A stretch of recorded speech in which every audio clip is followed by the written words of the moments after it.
Hello, everybody, and welcome to the Bigger Than Sports podcast. And today we have a very special guest, one of our partner organizations, the founding executive director of the EJS Project, Emmanuel Dupree Jackson Sr. Yes, sir. Glad to Dupree, be here. it's a pleasure to have you. A pleasure Glad to have be you. here, man. And just to give you guys a little bit of backstory, okay? I walked into his office just a couple of months ago as a crazy 20-year-old kid telling him, hey, look, I have this vision, I have this idea, I got this plan, but every single person shut that door on me, Yeah. except for Dupree. That's right. Oh, man. And Dupree, I would love to just hear a little bit about that partnership and Yeah. what we've done.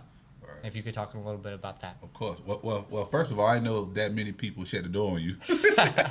But I'm telling you, man, when you walked in, I saw, in a lot of ways, a younger version of me. And hopefully, like myself, you will always remember that as further as you get. Because you're going to go far in this work because you're doing it for the right reasons. You got the drive. For me, I always said when people came and wanted to help and they needed direction, if I knew anything, they could get the best out of me for free. So I saw that in you, and it was one of those things where you probably thought I was doing you a favor, but I already knew, not that I do it to receive anything back, but I knew that you would be just as valuable to us, the kids in EJS. So it was a win for me. So it was an easy yes. But EJS Project, we've been around. That's what you asked. Tell a little bit about EJS.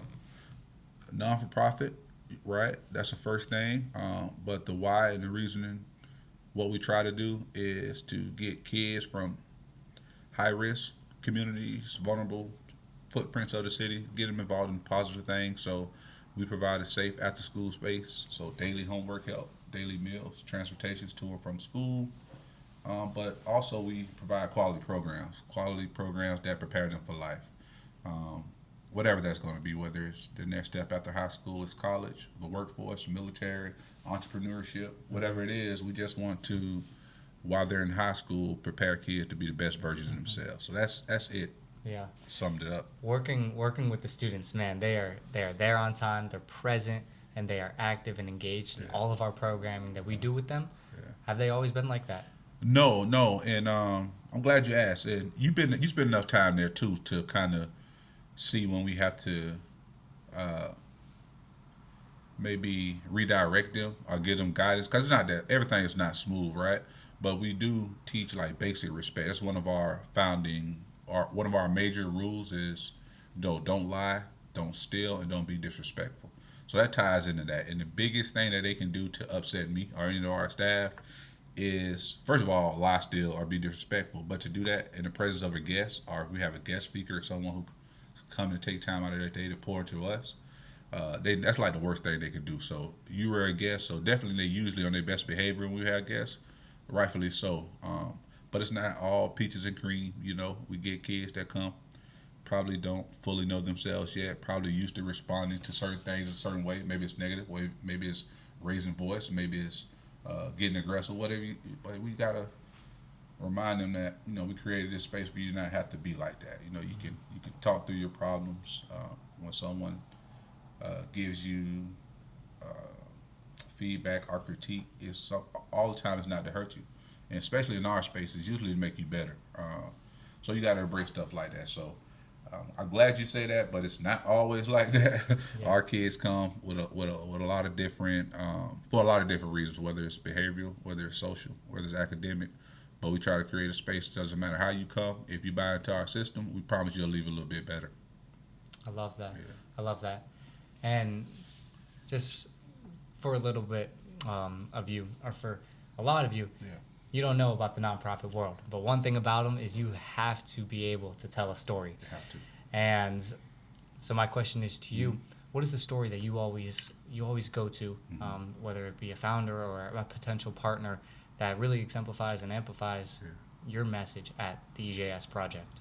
Well, so it varies, and I'll tell you one thing, and it's just how I am naturally, because I didn't see myself being a founder of a nonprofit. I didn't see myself working in a nonprofit sector. I never did.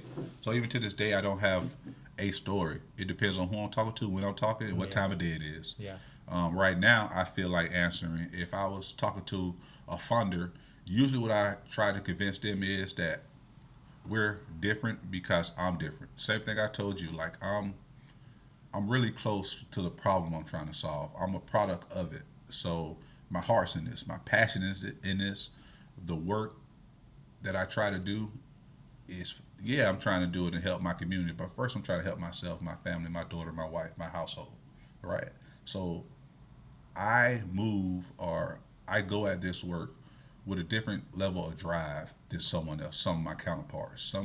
No disrespect to anyone who does this work. Anybody who step out and tries to help other people deserves respect. The intention of this next statement is not to decredit what they're doing, it's just to amplify my position and how I feel every day I walk into a boardroom. A lot of times when I'm sitting in boardrooms, a lot of the other executives or CEOs or founders don't come from the communities they serve. They weren't on Section 8. They didn't have to move. They didn't come from parents who was always incarcerated. They didn't have mental health, crack, drugs in their house that they just had to deal with that they thought was normal until they got outside of their household. And I know this, so I don't. For me, it's my superpower, it's my edge. It's what makes me different, right? So I know that. So when I talk to founders, I let them know that this work is super meaningful for me, and I know that any kid that walks through my doors, we can make them better by the programs that we provide. We collect data to show our results, but that's usually it. I ask them, and the next thing I do is ask them, will they be willing to come in for a site visit? Because again, I don't package maybe as well as other nonprofits or have a quick go-to pitch or what people like to ask, what is one of your success stories, and even though I have a few, that's not my thing. I know my thing is I can't find the words to explain what we do and how we do it at EJS, but if I get you to come in for a site visit, that's it. So that's my thing. So I just try to talk to whoever it is, a partner, a funder, parent who want their kids there, interested. Just try to get them interested enough to come in for a site visit. I give my presentation, show them the data, show them what we're up against, what we're trying to improve, how we're trying to improve it, some of our results, and usually that's enough. I think a question that comes up, I think I answered it 3 times already today. Yeah. Why do you do the work that you Yeah. do, right? See, for you, I see the passion and the drive because of the personal commitment. So to others out there that are looking to start something, or others out there that are looking to join something, how important is it to have that personal connection? Yeah. Or are there other motivators that work? Yeah. Like, with your experience, is it money the driving factor? Is time? Or is it impact and closeness and commitment to the mission? Yeah. If I had to choose one word, it's legacy. As simple as that. People probably describe legacy differently, but for me, it doesn't matter how long we're on this earth, right? Let's say someone lived to be 1,000 years. They talk about ancient artifacts that's over 100,000 years old, a million. You know what I mean? So in the grand scheme of things, even if you live 1,000 years, you're still only here for one page of the book. Yeah. So if you live to be 100, a paragraph of the book. So thinking like that, I always felt like I wanted my impact to live past my life, so I could live a little bit longer. So, like, people can say I contributed to my community, my house. So I was a good father. I was a good, coach. I was a good whatever. So it was legacy for me, hands down. It wasn't. I never had money, still don't. So money was never the it. It was the, will you be respected? Will your kids be able to look up to you and be proud of their father? Will your wife be able to be proud of their husband? It was those things. It was all intrinsic. My late dad, will your dad be proud of all the sacrifices that he made for you and how you living? That was my it and my why. But that was me personally. But to answer your question in general, we all should. Most of us who do this type of work, CEOs, especially founders of nonprofits, is because our character, like our moral compass, is so high. Like, we're the type of people. Some people can like walk into a room and see trash or something right there, walk past it, come back, see that same trash, and keep going. Like we're the type of people that just can't. Like it doesn't have to be our house. We're gonna stop down and pick it up. Compared to this, like we feel like no one's coming to save us, so we got to do it. You get what I'm saying? That's that Yeah. type of attitude we got. So if we feel like whether it's your mission is to help the homeless, if you feel like I wish someone could help them, you get tired of it, like that person who can help them needs to be me, or someone getting abused, same whatever. For me, it was kids from inner cities. Kids look like me, young black brown kids being deprived of opportunity, resources, and access. Like I knew I could have been anything I wanted to, but because of my household, my family, my network at the time, I wasn't exposed to certain things. I just did whatever was I seen, whatever was, local or close. Getting outside of Delray, being able to go to college, it clicked on me like, man, we got so much untapped potential. Like some of my friends who are in jail or who passed away, I'm in college with this guy. Yo, Brandon used to do that way better than that. What if Brandon could have been? I used to always think like that. I felt kind of like survivor's remorse. Like I'm not the most talented. I'm not the best athlete. I'm not the. You know what I mean? Yeah. Like so many people back home are way. Oh my. There's like, you know what? The people back home, our kids don't see it. They don't know how awesome they are. They don't know how amazing they could be. So for me, that was it. It was like, you know what? I'm gonna come back. I'm not gonna make the same excuses. Our kids are gonna have alternatives to the same old stuff. They say we always get in trouble. They say, they can kind of predict our road. Well, we're gonna prove them wrong. We're gonna expose them to more things. We're gonna give them access. We're gonna help them set goals, and we're gonna push them to reach those goals. And these same kids who they counted out from the same poverty labeled zip codes are gonna exceed. They're gonna have good jobs. They're gonna go to college. They're gonna be good community residents. So that was it for me. Just trying to prove people wrong and help kids that look like me open their world up, their mind up, and their imagination up more before it was too late. So people that live their life, I mean, you gave a perfect example, that walk past the trash. What would you say to them? How much more eventful and fun and just interesting and impactful and good of a feeling is it to be the one that picks it up and tells others not to do it too?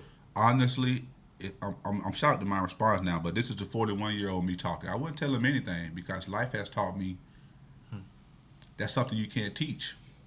Yeah. It's just something you can't teach. Like it's something that they sell the same trash you see, but I don't even know if it clicks. They probably don't even register. It's just like, okay, that's somebody else's problem. That's somebody else's trash. It's not mine. I ain't put it there. Some people live and think like that. Some people don't. So I wouldn't tell them nothing because age shows me that they saw it just like I saw it. If they weren't raised to pick it up, if they didn't feel compelled to pick it up, nothing I say can convince them. Only probably make them feel bad, like I'm judging them. So to me today, I wouldn't tell them anything, because I know what I would do though. If someone else go down and pick it up, I'd love to have a conversation with them because I automatically know we're like-minded. Yeah. So it's a sign in some ways. Yeah. Yeah. Yeah, and I feel like that's what happened with you and I. That is. And so talking about partnerships, what has that done for you guys Yeah. at EJS Project? How important is it to have people that are like that on your team? Yeah, man. Well, thanks for asking that question, Ian.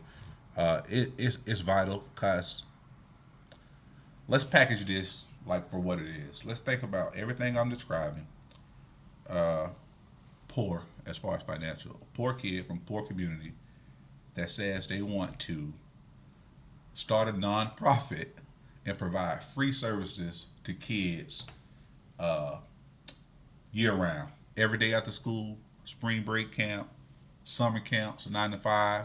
And not only that, we want to give them private school opportunity, like the best food, the best snacks, endless snacks, how you want them.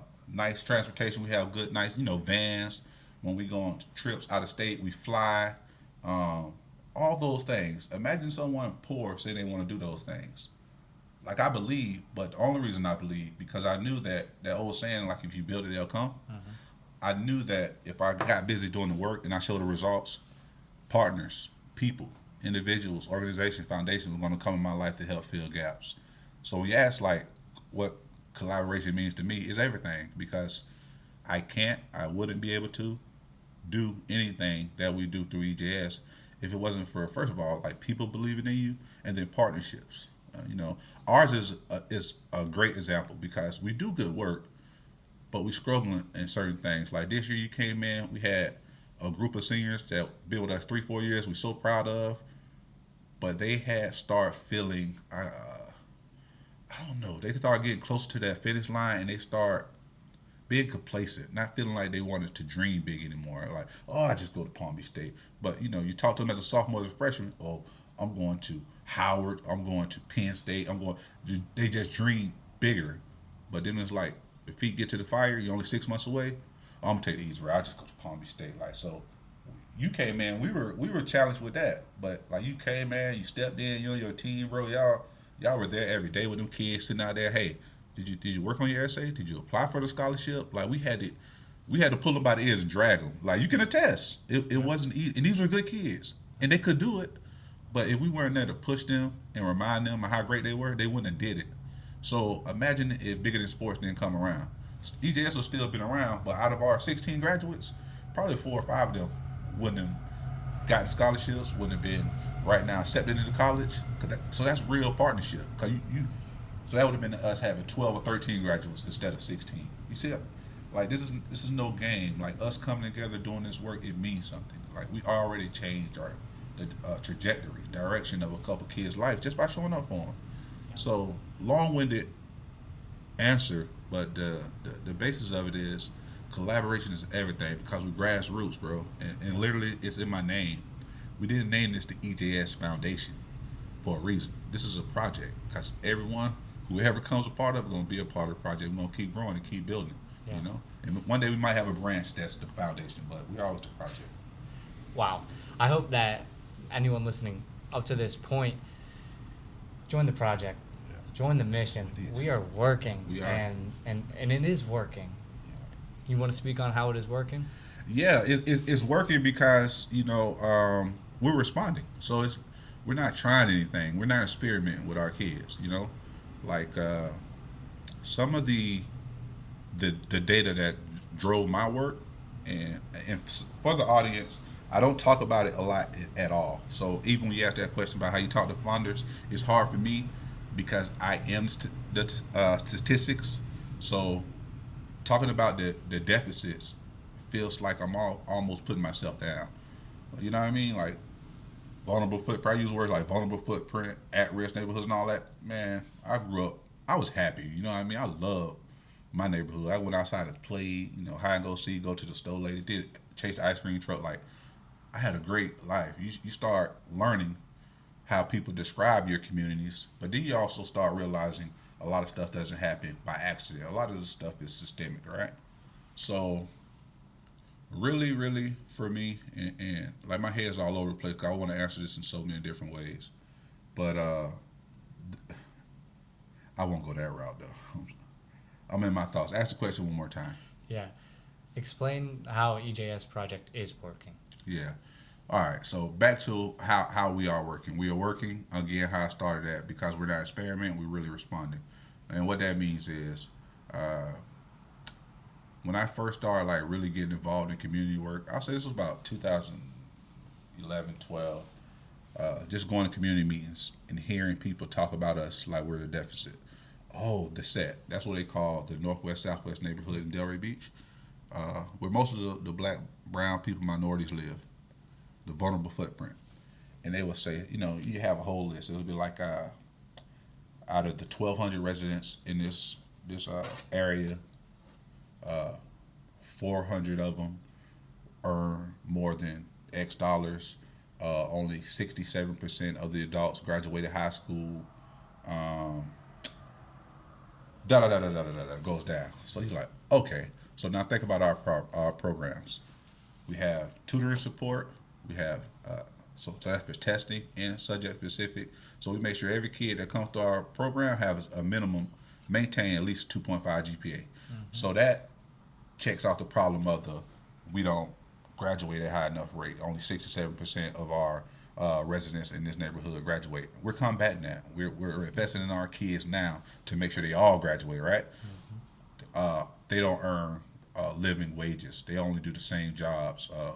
It doesn't require a diploma or a GED.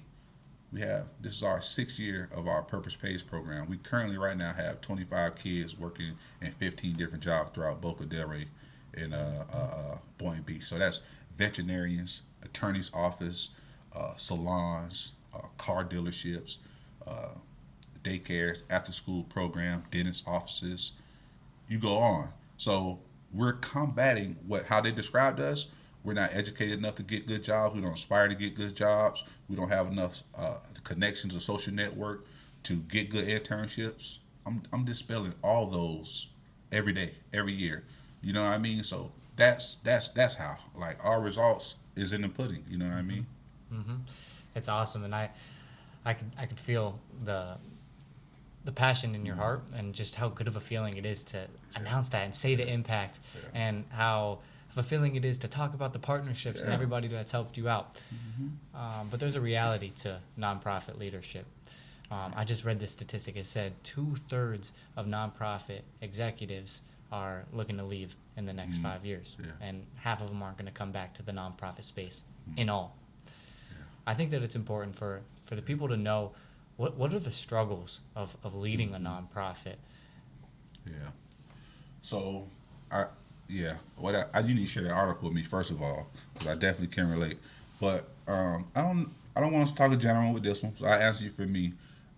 The biggest struggle, and I guess it will be with anything when you grow, is one thing, that road to get there, and then when you get somewhere, especially if it's of quality, like once you're a champion, let's say that, it's no problem like failing 4 or 5 times, trying to make the playoffs, getting in the playoffs, knocking out the comeback, right. Like it's expiring or on your journey for a championship. It's not as much pressure. But once you win a championship, everyone sees you as a champion. So now that next year, if you come back, if you don't even make the playoffs, as in before, it's like, oh, they just didn't make the playoffs. Next year, they try to make it. But now you're a champion and didn't make the playoffs. So people talk. So it's kind of that same thing. It's like everything that I dreamed of, I'm not at my dream yet, because we would like to have our own center, serve more children, just have more resources. But I'm a lot closer than I was when it was just a vision. So for me, the hardest part is maintaining. Maintaining what you started, staying true to your mission. That's another thing for nonprofits. That's why I want to read the article. A lot of those other nonprofit leaders who are trying to get out is because of fatigue of you started and set out to do this one thing, but over the years trying to get grants and please this donor, this funder, this partner, whatever, you change. You don't look the same anymore. So now it kind of made me feel for them. I'm just raising money, I'm spinning my wheels, and I'll never change this. I knock on wood because I'm blessed because I have great partners in this work. And when I call partners, the main partners is my staff. So I got people like Arif Khan, who like brilliant, like amazing guy, but just as passionate as me, probably more in a lot of ways. Definitely smarter than me. I just live longer, so I got the edge on him. I always tell him that. So I'm the big dog. But we laugh, but we talk like this all the time. But he's just a brilliant guy, but he brings his full self every day to work. He's the first one there all the time. And I hate to admit it, most of the time, even before me, he's the last one to leave. Like, you can't hire that type of person. That person, like, I don't know who y'all believe. I believe in God. God sent Arif to me, JoJo. You met JoJo, our director of operations. I known her for a while. She worked at another agency, but now she's on the team. And my first ever hire, who's still there, Mr. Marcus. Like, those people help carry the mission because they buy in, and the work is just as important to them. And them seeing those kids succeed means something to them, and being part of building something. So the hardest part for me is knowing that as we grow, we're going to just have to start hiring people. And when you just hire people in bodies, the quality will go down. Because if people are not passionate, not serious, not willing to fight about these kids and the work we do and stand on our mission, like right now, it's kind of hard. Like, you talk about us, we talk about equity. We talk about systemic racism. You got to, because it's affecting us, and affecting the people we serve. So now it's kind of like taboo, kind of talk about it. People, our governor here in Florida, our president at a national level, using strategies to divide and conquer. But if you don't have the right people in place and you don't stick to your mission, then you could be in a situation where you're just trying to get out because you're like, why is it worth it?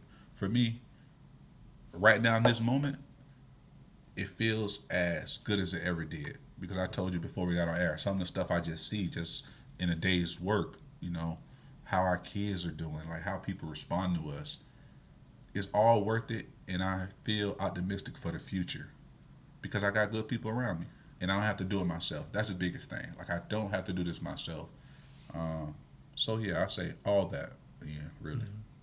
Yeah, I think that nonprofit leaders in general are extremely reputable when answering this question, but I think that you extremely are because I firsthand seen the culture at the EJS Project among the staff. But the statistic also in that article goes down to the turnover rate, right? Employees, they're working more than a for-profit and are getting paid less. Yeah. So how important is culture to teams and to the success of businesses? Yeah, you vary, especially in nonprofit because we don't get paid what we deserve, and we definitely work more than a for-profit. Well, not all, because I know some people who work hard, but for the most part, like we're always at work, and plus we're a team of 6, and we run one of the most, dare I say it, this is not just talk, one of the most popular nonprofits in Palm Beach County. Like we get calls from everywhere thinking we're bigger than what we are. It's kind of flattering, but then again, it brings pressure. But you got to remember, there's only 6 of us, so everything that happens or doesn't happen falls on us 6, and it's really 4, full time, and it's 2 part-time instructors. So I won't put that much pressure on them, but they carry a heavy load as well. So when you think about that, that's pressure, but it's important to have people that for me, I'm the leader. I can, like I talked about JoJo, Marcus, and Arif. I can like give you a list of things I admire about both of them. Things that each of them do better than me that I wish I could do. And at work every day, I try to do everything they do well a little bit better because it's only making me better too. So first of all, even that dynamic, like really feeling and believing that, wow, yeah, he's just an intern, but this kid, he could take my job one day. Wow, I just hired her as director of operations. Wow, she could take my job one day. Hey, my boy, Marcus, he's a full-time teacher, but if he really want to do is get his head in the game, he could take my job one day. That's not a threat to me. I smile when I say that. Like, everybody I work with can have to be an executive director of EJS Project. I'm blessed, bro. I'm blessed, So that for me, it's easy to have good culture because the respect is, if they were on the podcast, they'd probably be talking me up saying the same thing too. But I truly feel like this about them. So, like, we genuinely love each other. We want to see the best for each other. So it's not hard for us, but it's very important to have that because you can't be overworked, underpaid, and not like each other. Yeah. Yeah. The statement is not a lie. Yeah. Definitely one of the most popular nonprofits in the Palm Beach County area, and the culture is strong as ever. The team is connected like family. I always say the EJS family. Right. Where is the EJS family headed? Yeah. Let me tell it. We are going to continue to be what we are now, but just amplified. And that just means we're at like a 4,000 square foot building now. The goal would be 15,000 square foot. Freestanding building. We have our own field, parking lot, auditorium, cafeteria, classrooms, vibe space. Definitely a teen center. That's going to always be the focus, but a place that the community could benefit from, and a place that the county knows whenever we need youth voice or youth representation, let's go to EJS Project. Or want to have a nice event, let's have that EJS Project. Just that's it. Just expanding our footprint and mastering what we're doing now. Nothing's going to change, but we're going to keep getting better. Like how we, prepare kids, how we track grades, how we just get better at everything. But right now in year 10, we're in a good space. We are exactly what we want to be, but we have to grow. To talk a little bit about numbers, this year we had like a close to $800,000 budget. Like what I see us probably 1.5, something like that, annual budget to be working at after finding the building and all that. I'm just talking about, running the programs, feeding the kids every day, gas and vans, paying staff, things like that. Um, we got some growing to do, uh, but that won't be a heavy lift because, like I said, our results speak for themselves.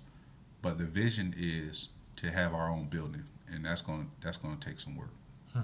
Those are some big aspirations. Mm-hmm. I guess this could be almost a little bit of a personal question, Yeah. but has that vision ever been shaken? Do you ever All doubt? the time, all the time. It is personal, but you know, 3 years ago, 2022, I sent a letter to the CRA to re up on my lease for one more year. That was the process. Like when it gets closer to the end of the year, you just send a letter to the CRA, get another year, and then I got an email response like 10 minutes later, like no more renewals. You got to be out soon, and my heart dropped because like it was blindsided because I was swayed into being comfortable a little bit. Like, oh, I got time, and then you realize you don't got time, and like what do we do? We have to shut doors. So you think about it in times like that. So I only thought about it for a couple seconds, and then you start thinking about solutions. All right, I mean, so, and then again when this year actually January, we came back after. For the listeners who don't know, we moved from that spot from the Delray CRA in 2024, and we moved into St. Joseph Episcopal Church and School, and we moved into one of their school buildings. School wasn't there anymore. So we signed a lease there, short term lease, because we thought we were going to be moving somewhere else. That fell through. Um, but after that first year, this year January, we came back after Christmas break and kind of similar emails like, hey, someone's is going to be leasing the entire school, so your lease will be up in March. Like, dang. Now, remember, like we went from 790 square feet to now we had, you remember the first building we were in, we had 3 rooms of my space, so we, of course, increased enrollment.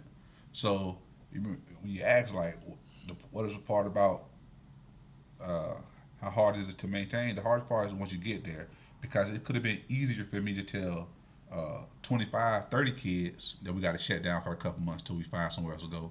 But now we don't increase that enrollment to 50 or 60. Mm-hmm. So it's now, in just 8 months, it's harder. So now the pressure is even more. You see how it goes? Like, yeah, we grew, but now this situation comes down, we got to move. I got to tell 60 kids, like, we don't have a space, At least I'm thinking it. I don't. But, things work out. The church, their leadership talk. We had been good tenants for the 8, 9 months that we were there. They didn't want to part ways, and they knew the situation was in. So now we got a home there for the next 2 to 4 years on that campus. We found another spot. So, but I think about it all the time. The reality of all of this is, I think about what could go wrong more than the average person may believe. But that's why I work so hard to do those things right, so we don't get to Right. those points. So that's my driving factor. Right. Yeah. Right. So you would say when it hits the fan Mm-hmm. and back against the wall, um, what do you say to yourself? How do you get out of that situation? Yeah. It's easy, man. It's easy as I'm 10 years in, and listen to the story I'm describing. In my faith, God wouldn't bring me this far. Like 12 years ago, if I was dreaming starting a nonprofit, even having one van, being able to borrow a classroom at a school and having 20 kids there would have seemed like a dream. Here I am 10 years, we have multiple vans, we have a nice building, we have full staff, and we have a waiting list of over 50 kids right now. And every time I go somewhere in public, a parent or kid, somebody asks me, can they join EJS? So from that point to this point is a dream. Yeah. Anything else after is tangible to me. I can get it. It makes sense. Like anything now, the building, all that, we can get it. We're gonna get it. So, yeah, dreaming now. Where I come from, this is a dream. Right now, when I'm living, everything else is just a work.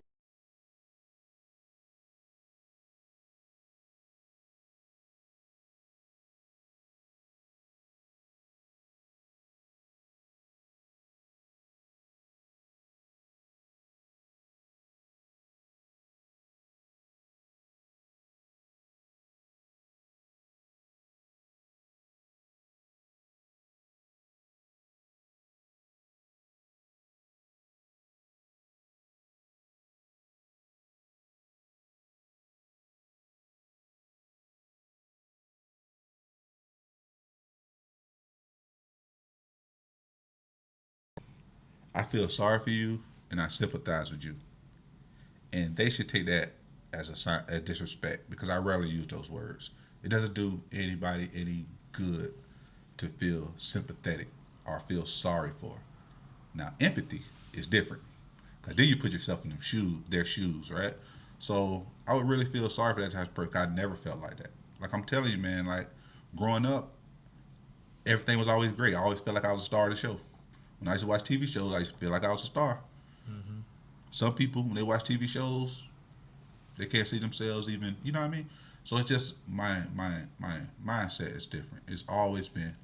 I credit that to my parents, my mom, and my dad because they love me so much. They instill a lot of confidence in me. But to that person, I would also tell them. And what one of my aha moments was, Ian, was when I realized going through sickness, like illness, not being able to know what's going on with your body, facing health challenges, tremendous, not being able to work, so obviously not having any money coming in, then expecting a child. Like life is hard. Point blank. Period. Life is hard. Let's say it a couple more times. Life is hard. You agree with that? Life is hard, right? Amen.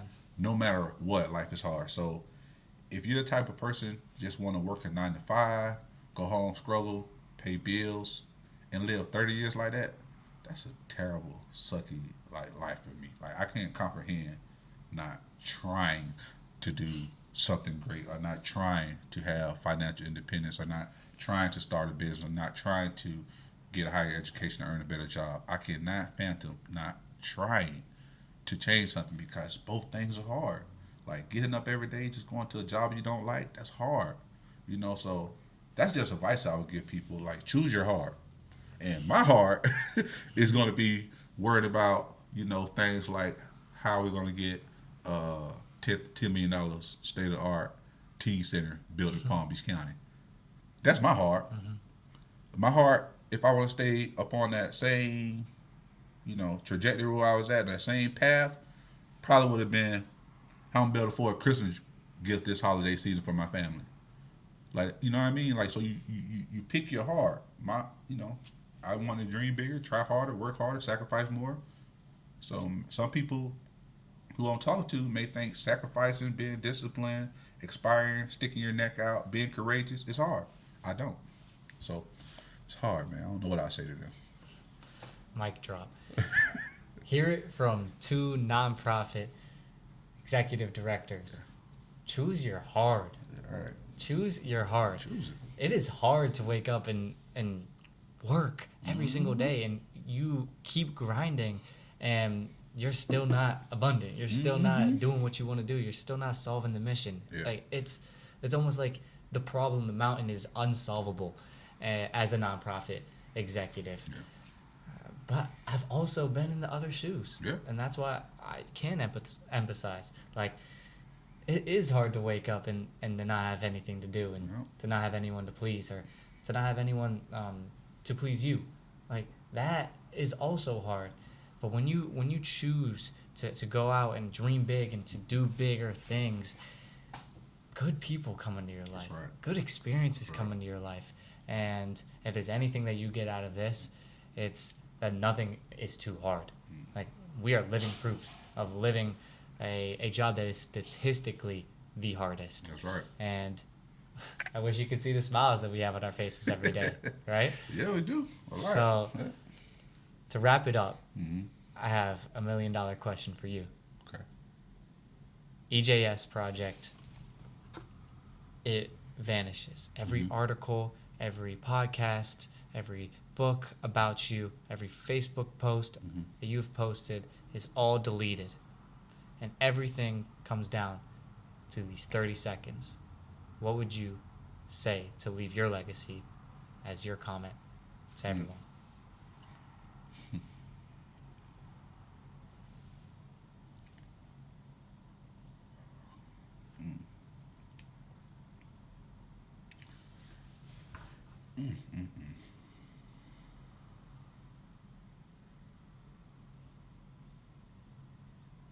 Ask it one more time so I can get a little more time to think, please. Of course.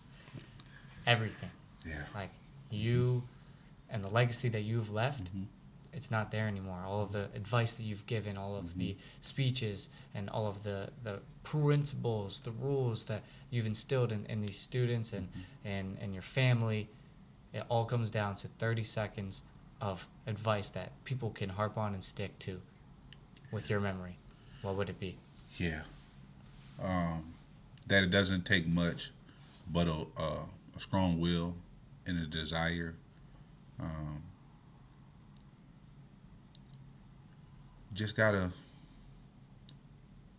You gotta be sick of being tired. Like, you really do. I would tell them that no one's coming to save you. It sounds cliche, but that's what I would tell them. No one's coming to save you. You gotta save yourself. And that whether you believe you can or you believe you don't, you're right. You're right. Because what has been my secret through all this is just having a vision and writing my vision down. That is going to be my number one advice, because it's my biggest secret in life. And anyone who I listen to and books I read all say the same thing, and it's no coincidence. The power of the pen is so underrated. If you write that stuff down, and I'm talking about, and this is what I would tell them, when you're crying at home at night and you feel defeated, you feel like you can't overcome something, whatever positive thoughts you have then, whatever you dream about then, write that down, because that's the real stuff for you. And that's what comes true, because if it brought you to tears and if it brought you down that much, then you care about it. And that was my story. A lot of my notes I got from when I was at the worst. But when I look at those notes now, a lot of stuff on there I accomplished. So if it was one thing, have a vision, believe in it, with a sense of unrealistic expectations, like you know it's going to happen. Just like I'm sitting here talking to you about a $10 million building that I know we're going to have soon. Just got to have that unrealistic belief. That was way more than 30 seconds, but that's what I would tell you. Man, if you haven't been inspired, if you haven't even had a sliver of a change in perspective and the change in mindset after watching this, I do not know what to tell you. If you could take it away and tell the listeners that I know are on the edge of their seat asking how they can support, please let them know. Yeah. Well, I want to say this.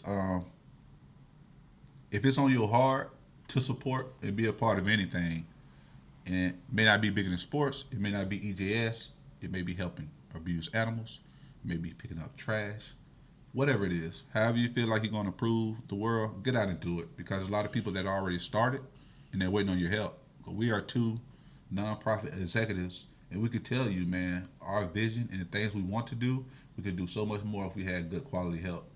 And you're probably sitting out there watching this and listening to it, and could be quality help, but won't take that next step. We have a saying at EJS, and it's about that action.